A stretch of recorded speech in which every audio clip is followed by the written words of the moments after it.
These are going to be the remaining 6 problems for chapter 3 that I'm going to work out. We'll start here with 13 since I've already done 1 through 12.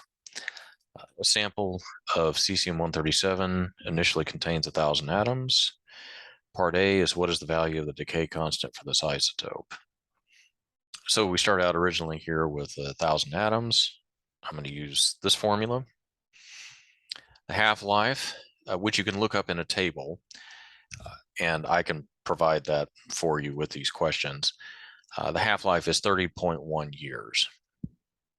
So yeah, since I know the half-life, I can go through and I can solve for lambda. Now, this is certainly a one way to do it, where you go through, and you may need this technique before, and this is how I've solved all of these problems.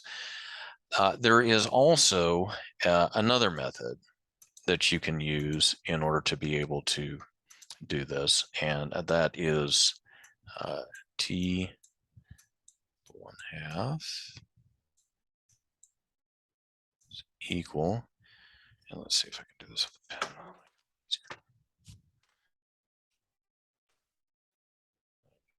First.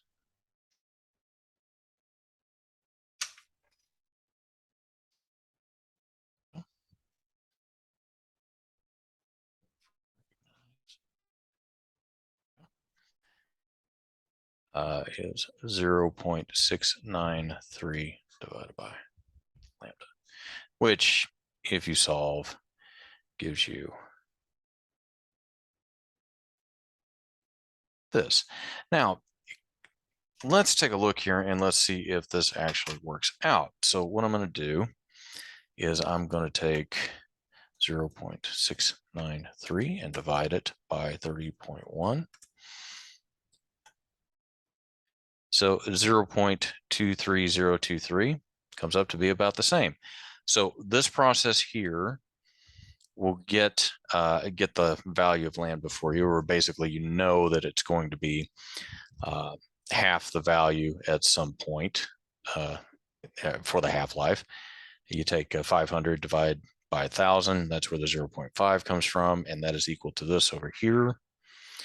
Taking the natural log of both sides, you come up with minus 30.1 years to the minus 1 times lambda, and then lambda is equal to this expression, which turns out to be this. So either one of these methods will actually work, and it's up to you to kind of figure out which one you want to go with.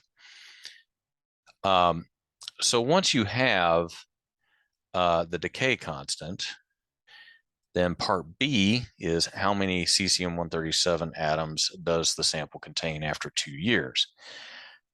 You can see here where I'm going to start with this particular equation.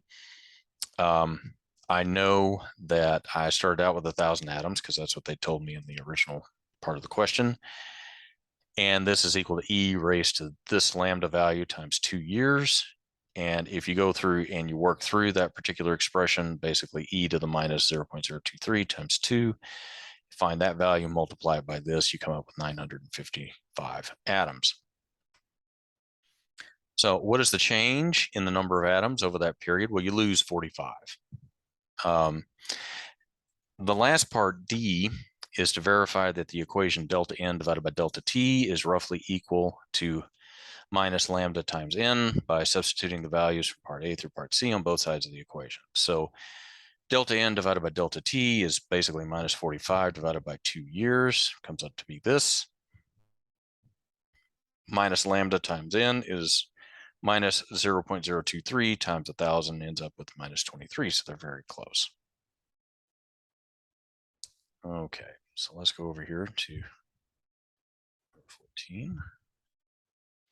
So a radioactive source is a half-life of 74 days and an activity of 370 megabecquerel. What was the activity 30 days ago?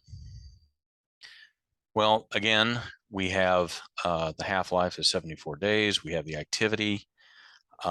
Here, since we're looking at something in the past, what we're actually trying to solve for here is A naught. Now, again, I went through and found the decay constant the hard way. Same formula here still applies. If you take 0.693 and you divide it by 74, you should come up with the same answer, 0.009367. Once we have the decay constant, we can substitute it in here, and we need to take this equation and solve it for A naught. We know 370 megabecquerel is equal to A naught times this ridiculously complicated expression. So if we divide both sides by whatever this is, we get 370 megabecquerel divided by e to the minus 0.009367 times 30, and that gives us 490 megabecquerel. Going on to 15.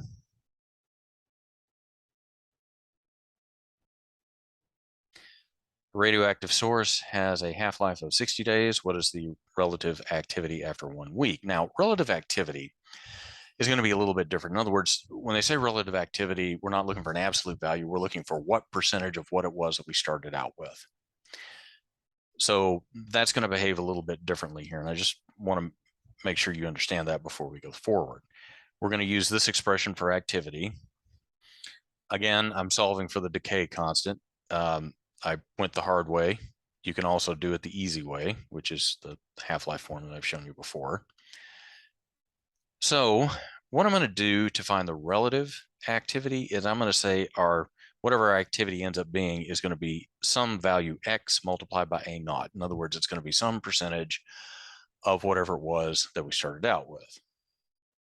So x times A naught is going to be equal to A naught times gobbledygook.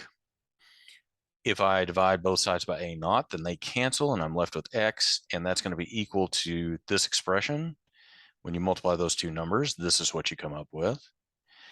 And then when you evaluate e to the minus 0.08064, you come up with 0.9225 or 92%. And that you get that by converting the decimal there to a percentage, which is basically multiplying by 100%. Going on to 16. A 13 Curie iridium-192 source is received on August 20th. Regulatory requirements do not allow the use of the source until its activity is 12 Curie or less. On what date will the source reach this activity? Well, the half-life is 73.8 days. We're again going to use our decay formula here for the activity. Again, took the hard route, went through, found lambda. We're wanting to use the source when it hits 12 Curies or at 12 Curies, we're able to use it according to regulations. Started out with 13 Curies. So basically, it's how much time do we have to wait in order to be able to use it? Well, 12 Curies is going to be equal to 13 Curies times e to the minus 0.009392 times t. Divide both sides by 13, and we get this expression. Take the natural log of e disappears. The time is going to be equal to minus the natural log of 12 over 13 divided by this. All of this to say, I need to solve for this value t. I need to know how long that value, or how long that time is. And it comes up to be 8.52 days. So if I take 8.5 days added to August 20th, I come up with August the 28th, at least assuming August 20th at midnight is when this starts. Then I could use it a little after noon on August the 28th.